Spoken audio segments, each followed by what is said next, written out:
All right, so like I said, this chapter, chapter 6, really picks up right where we've been leaving off. I also don't have the assignment yet up for chapter 6, but I hope to do so either later today or later tomorrow. It won't be due until at least next Monday, if not beyond that. Okay. So that's why you'll have plenty of time, because it is an important concept coming up here in this chapter that does take practice. Let me hit pause. What we're going to do in this chapter, or here in the beginning, is, for example, you hear sodium, especially in your field, or what will be your field. Sodium intake in the Western diet is astronomical. You actually need very, very, very small amount of sodium in the form of the sodium cation. Remember, we're not talking about the sodium element now. It's lost one electron to make a cation. That's the part that our body utilizes for example, for nerve impulses and things like that, and ATP translocation. So we have to be able to figure out, and we're going to learn how to utilize chemical formulas and their atomic masses, atomic weights, and figure out and convert between grams and so on and so forth. Figure out like how much sodium is there, for example, in this amount of sodium chloride, table salt, because it's not as straightforward as just looking and weighing. Like if you just took out a teaspoon of salt and you weighed it and think, okay, that's how much sodium. Because sodium only makes up a small portion or a certain proportion of that sodium chloride. Okay. So, for example, the FDA, at least as of the time for the edition of this book, the FDA recommended that a person consumes less than 2.4 grams of sodium, which you are able to convert 2.4 grams to 2,400 milligrams at this point. But the mass that we eat is not the same as the amount of sodium chloride that you consume. Okay, so that's really the important thing. Is as if one take-home message that we have from last chapter is we have sodium chloride, which is NaCl. But it's not, like 1 gram of sodium chloride does not equal 1 gram of sodium, okay? Because sodium is only it's only a fraction of whatever is in that entire compound. Okay? All right, so we need to figure out, for example, how much sodium that we can get out of every sodium chloride. So that's when it's really important to know the chemical formula for it, which is already given. So we have sodium, we have chloride. So in this instance here, it's a 1-to-1 ratio. So that's going to make the math more simple. But if we looked at the periodic table, what is the atomic mass, approximately the atomic mass for sodium on the periodic table over there? It's almost 23. It's like 22.99 or whatever. Okay, whereas if you look at chloride, of the chlorine, okay, over there, what is its mass? 35.45 or so like that. So each chlorine weighs, for lack of a better word, weighs more than that sodium. So for every sodium chloride that's coming along, more of its weight, more of its mass is going to be based off of the chlorine and then the sodium. Okay, so that's something we're going to start to learn and tinker around. Of course, the book likes to go through, how to utilize and give examples, real life examples, which I will be honest that I find some of their examples not very useful because it's not. I'm a biomedical background myself, and so we're talking about nails and iron and all this of it. It's kind of lost on me, but you can see that. On your own, you can go through it and read.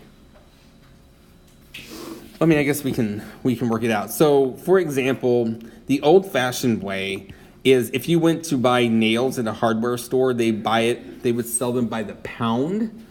But we'd have to try to figure out, like, if you needed to do your project, like how many nails is in that pound or in this amount, then you actually do the conversion factor just like we've been doing before. So we have pounds of nails. Okay. And to know that, so for example here, 2.6 pounds of medium-sized nails. So how many dozen of nails weigh 0.15 pounds? Let's say, for example, you only needed 12. I'm sorry, how many dozens? Yes. And so what they've done here is they just converted from pounds to dozen, and then dozen to 12. This will tell you how many nails there was per the amount that they actually bought. Okay, we're going to be doing something similar to that when we talk about sodium chloride. So I'm just going to skip ahead to do sodium chloride. So for example,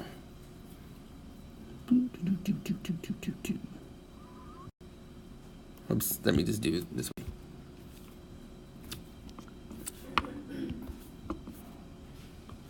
Yeah, that's fine. That's fine color.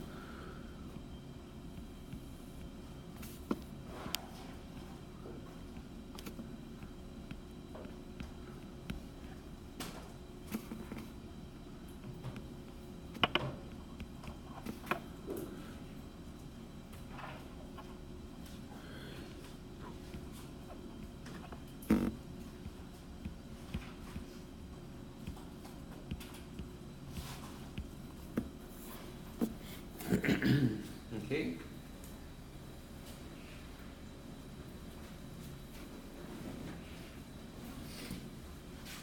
I just think it's easier to work through this kind of example, and then we can go over some of the vocabulary that's used. The way to convert, some things we have to keep in mind with this. So we've got a mass of sodium chloride together. But how many atoms, for example, is in that sodium chloride? Because if you think back, and the reason why, the rationale behind that is because what we learned from the last chapter or two is that this weight, this atomic mass, this is the atomic mass for sodium, right? But how many atoms are there in sodium? In sodium chloride, how many atoms of sodium would there be in 3 grams of sodium chloride? Well, there's a lot. Right? Lots and lots and lots and lots and lots. And so we need to have some way, a dozen, the example of the nails, we were using a dozen as that intercessory. There would be lots and lots and lots of dozens. So we have to have some unit to go from when we're talking about atoms, okay? And this is where, and I don't know historically why they pick it, but there's the unit that they like to use. Does anyone know what it's called? It's a mole. And so this is important to keep in mind, is a mole, which the abbreviation for mole is MOL.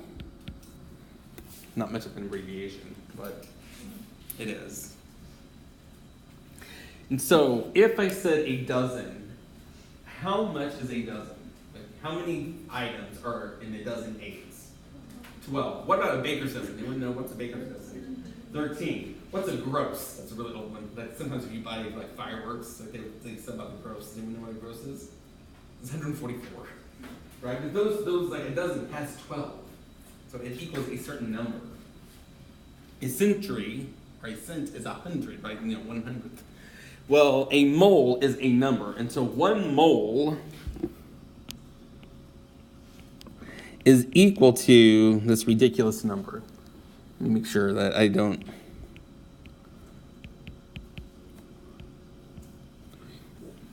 So, for example, 1 mole of sodium atoms would be equal to 6.022 times 10 to the 23 sodium atoms. Or 1 mole of students, which there's that many people in the world, would have been 6.022 times 10 to the 23.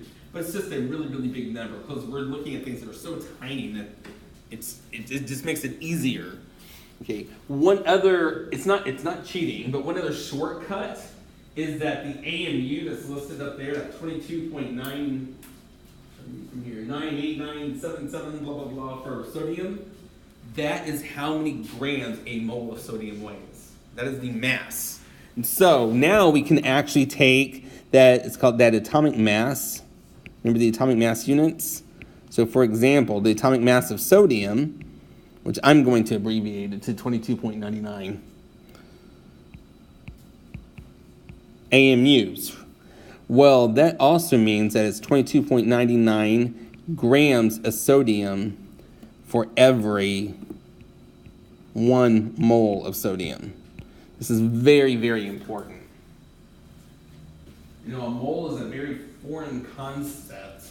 We don't talk about moles before. You know, we talk about dozens and things like that, or half a dozen. It's just a number. But it's a way, it's nice because whatever the atomic mass is for up there, or whenever you were figuring up the atomic mass for, say, like water, which if you remember is 1 oxygen plus 2 hydrogens, so it comes out to 18.02. That means that 1 mole of water molecules would be equal to 18.02 grams. So you can now literally take a mass and figure out how many moles, how many molecules there are. Or if you knew how many molecules, you could actually figure out its mass, but in reality, we usually know the mass and not vice versa. Okay, so let's get back to our real world example here. This is just things to keep in mind. So let's plan our attack. If we're trying to figure out how much sodium, or what the mass of sodium is in 3 grams of sodium chloride, remember the total daily allotment, 3 grams actually isn't that much. You measure it out on the balance. Total daily allotment is what, 2.4 grams, 2,400 milligrams, something like that, sodium.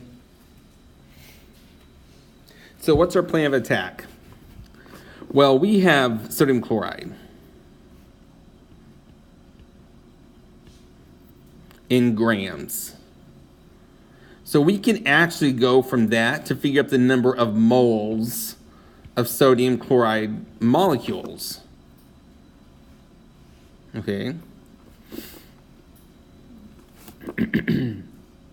So then our plan of attack, that tells us how many sodium chloride total is that we can then say, well, we can figure out the number of moles of sodium, and then using that molecular weight or the formula weight of sodium is you can figure out grams of sodium. So this is why mole is so important, is it's the way to convert between the formulas to its individual parts. We're going to find out later on that we can use the mole to convert between reactants and products to be able to predict how much product or what our percent yield is and things like that. Give everybody a moment to get caught up.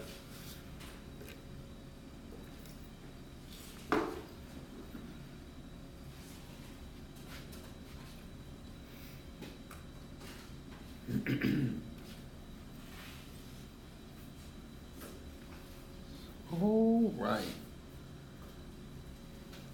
So,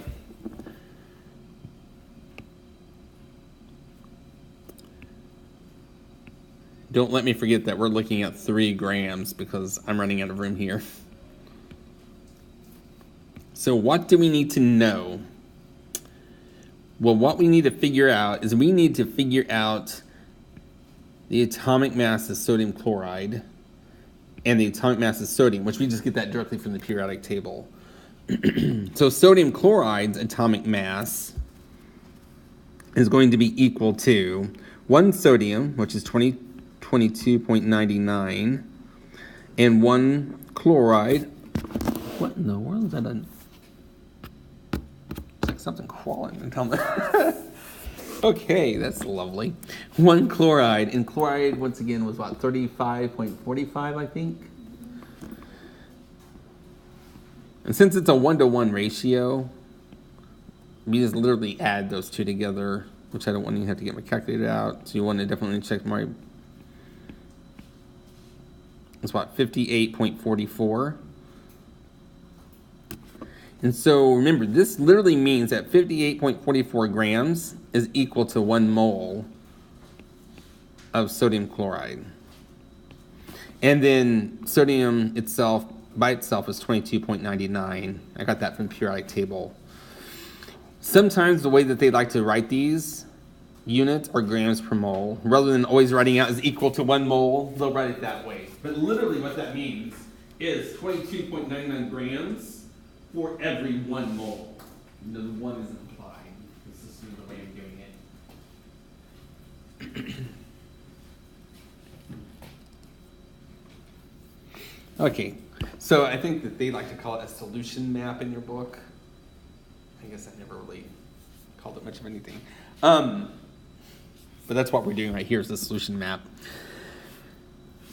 So I'm just going to write out the solution map. We have 3 grams sodium chloride. Our first goal is to convert these grams into moles. Okay, so we wouldn't do this for 1 mole of sodium chloride.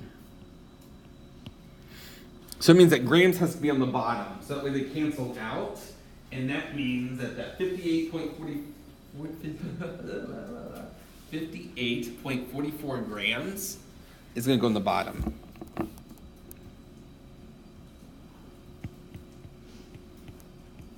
And it's fine with me if on your exams or quizzes or something, or assignments, anything like that, if you wanted to literally do this step by step, you just want to make sure you don't have any rounding errors.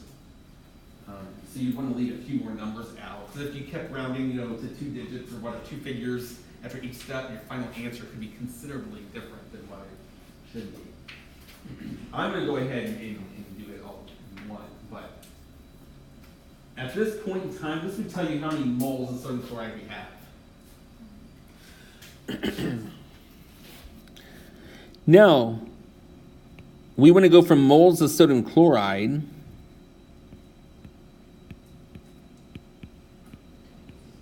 to moles of just sodium. So how many sodiums are in each sodium chloride?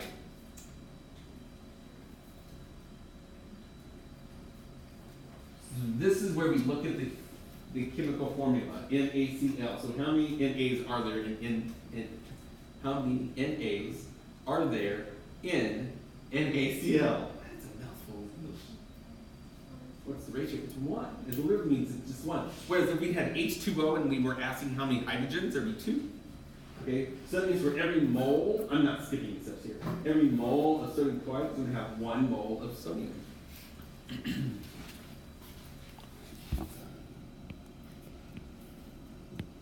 Okay, and so if we had stopped here, this would literally tell you how many moles of sodium there are.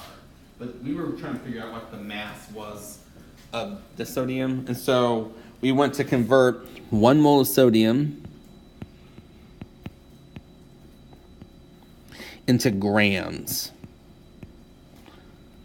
I didn't specify, so we can leave it in grams. If the question had specifically asked you how many milligrams, then you'd want to go ahead and convert grams to milligrams. And so this is that number right here. Because it literally means that 1 mole is equal to 22.99 grams. Which I didn't leave myself much room. I'm sorry. It's going to get a little scrunchy. And I'll put my answer below. I'm just going to, I always like to check to make sure that the units are going to be correct. So if we notice we have a grams of sodium chloride right here. And it, whoops, that's supposed to be sodium chloride. The grams of sodium chloride right there, which will cancel. We have a mole of sodium chloride and a mole of sodium chloride, mole of Na, mole of Na. The only thing left is grams of sodium, which is what we were wanting. You multiply by everything on the top, you divide by everything on the bottom. Once again, it's fine with me if you wanted to do this at each step. Oh. If my phone will wake up. There we go. So 3 times 22.99. Divide that by 44. And I get 1.18, depending on the rounding errors. You may have put 1.2 or 1.17, 1.18. And don't forget your units. Otherwise you will lose a little bit. And so, then we always want to make sure, see, does that make logical sense? So that literally means that 3 grams has over 1/3 of your total daily allotment of sodium. Based off of FDA. But we want to make sure that it makes sense. It should be less than the amount you started off. And it should be less, because we know that chlorine weighs weighs more, has a larger mass than sodium, so it should be less than 50%, less than half, and half would be 1.5. If you had done this and came up with like 5 grams, then you know something is wrong. The chances are one of these got switched because there's no way for there to be more sodium than sodium chloride, because sodium is a part of sodium chloride. Are there any questions on this? Okay, so let's do another example.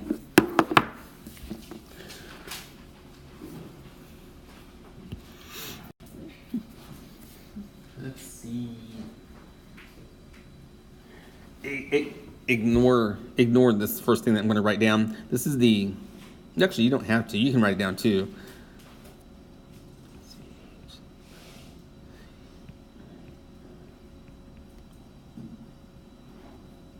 Okay, all right. I just want to make sure that I got the, so that's one way of writing out the chemical formula for vinegar. And since I didn't, all right, so the chemical formula for vinegar is C2H4O2. This is vinegar. Well, technically it's acetic acid, but acetic acid is a main component of vinegar.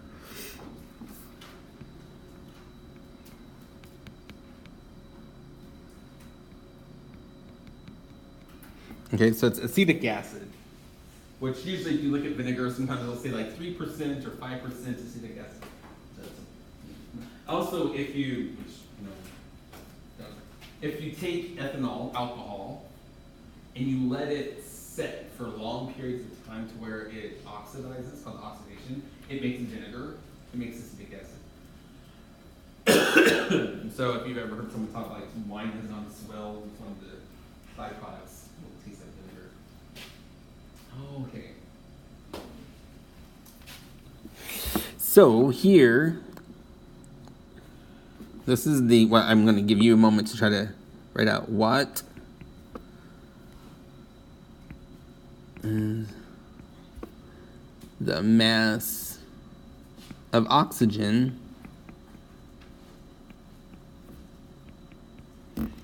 and we'll say in 10 grams of acetic acid.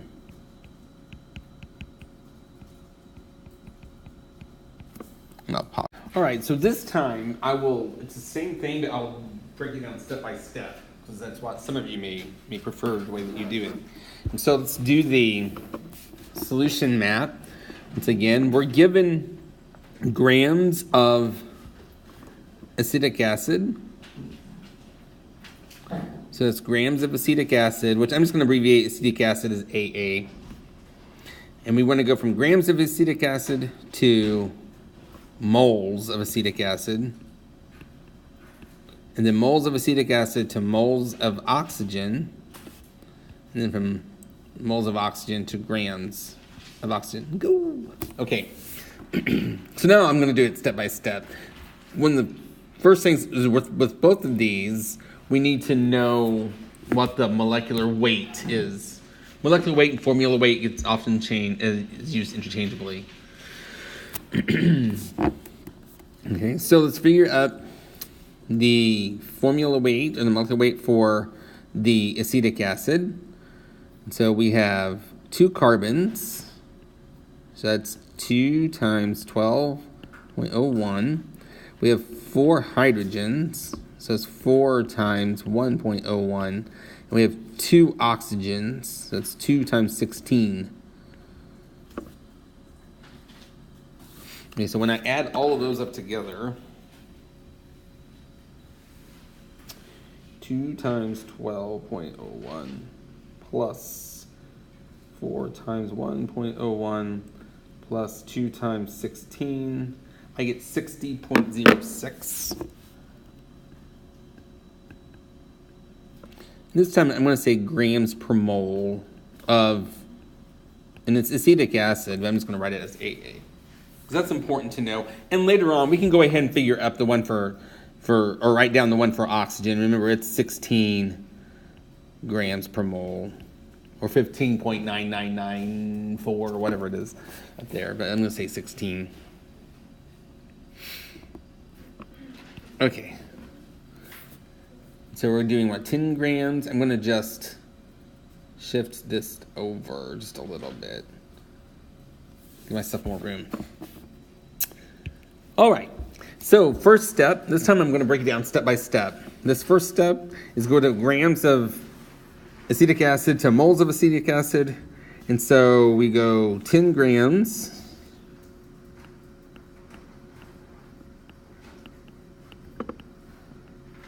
And we want to make that into moles of acetic acid. So we just take 10, we divide it by 60.06.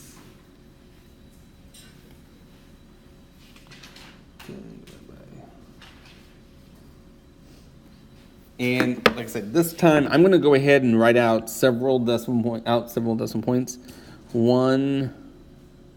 Let's point 1.665. And that's followed by a bunch of zeros. Okay, or by 2 zeros. Okay, so now we want to go, and once again, this was moles of AA, or acetic acid. Now we want to convert moles of acetic acid to moles of oxygen. So 1 mole of acetic acid has how many moles of oxygen? So we had the number that we had before, 0.1665 moles of acetic acid. So for every 1 mole of acetic acid, which this time I'll write it out the chemical formula to make it easier. How many moles of oxygen are there in it? Pardon? There's 2. That's the chemical formula. So you just subscript 2. Means there for every 1 big acetic acid, 2 of the atoms are oxygen. Just 2. So we just take that times 2. Times 2. 0.3330.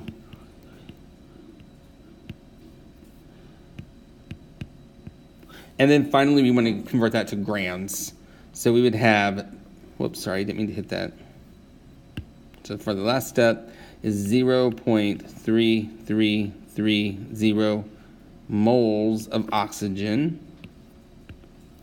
And 1 mole of oxygen is equal to 16 grams of oxygen, which I got that from the periodic table. I had written it up there. So you just take that number and times it by 16. And like I said, it doesn't matter to me if you want to break it down step by step or to do it all at once. 3 times 16. And I get 5.328 grams of oxygen. You may have said 5.3 or 5.33. That's fine. So that's my final answer. So make sure that I would circle it if this was on the quiz or an exam. Okay.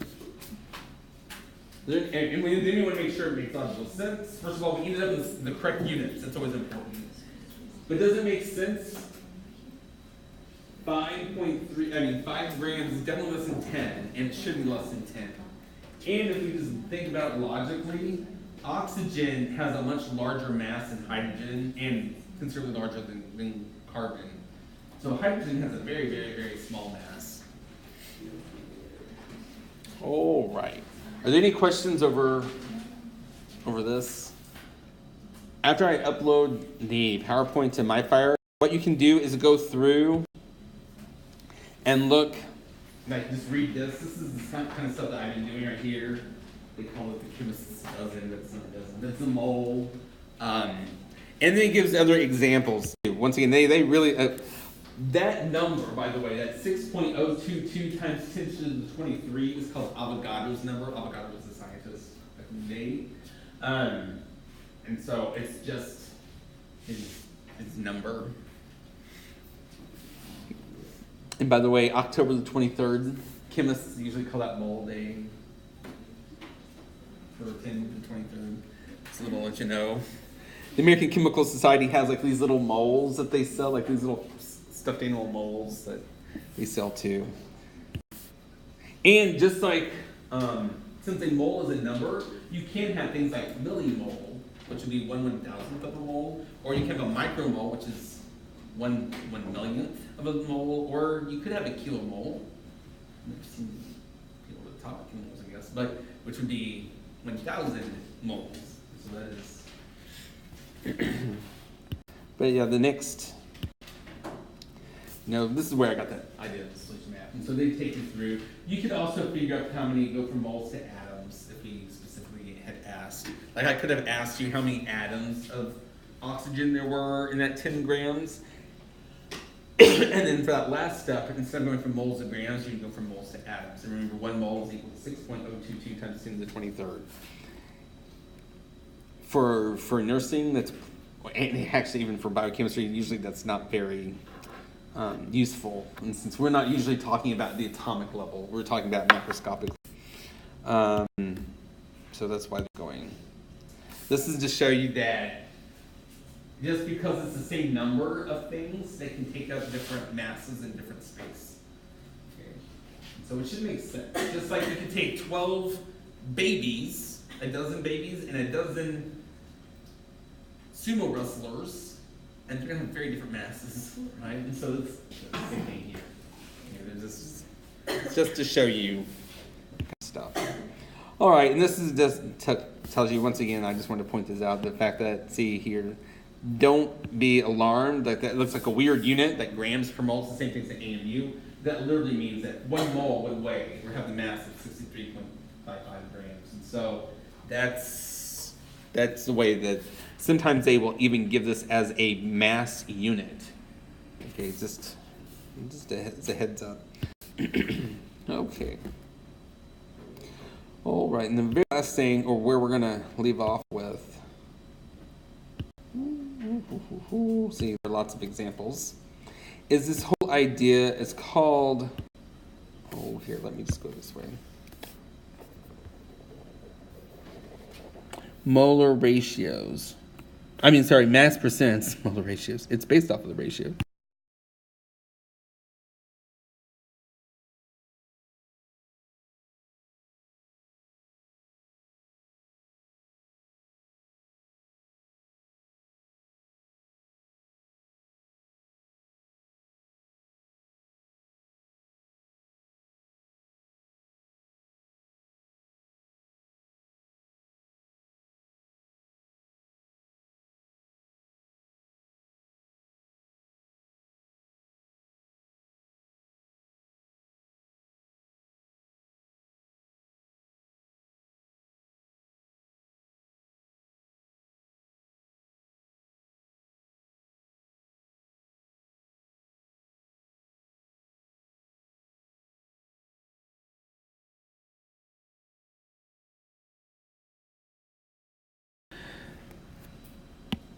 This is the last thing that I wanted to talk about, and where we'll also pick up the next class. But mass percent is another way that we can convert, go with grams and things like that, figure it out.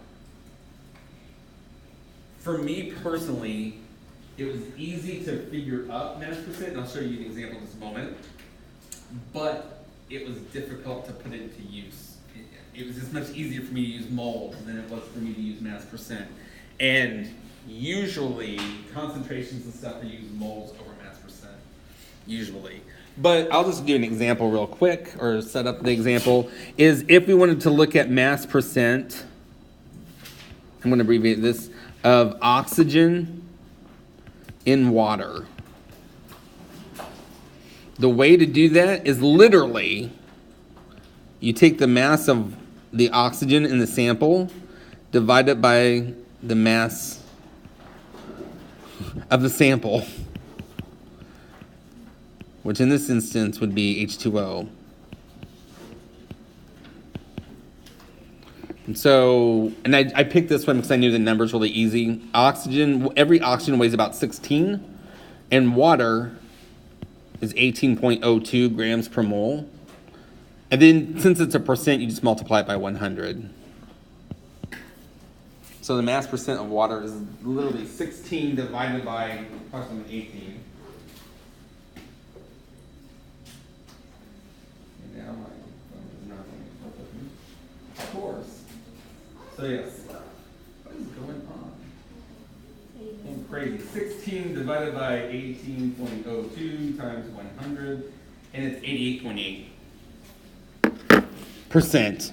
And the units for it is percent. So, and that should make sense. The mass of water is almost all oxygen because hydrogen is so tiny. All right, and we'll pick up and do more examples of this on the next class.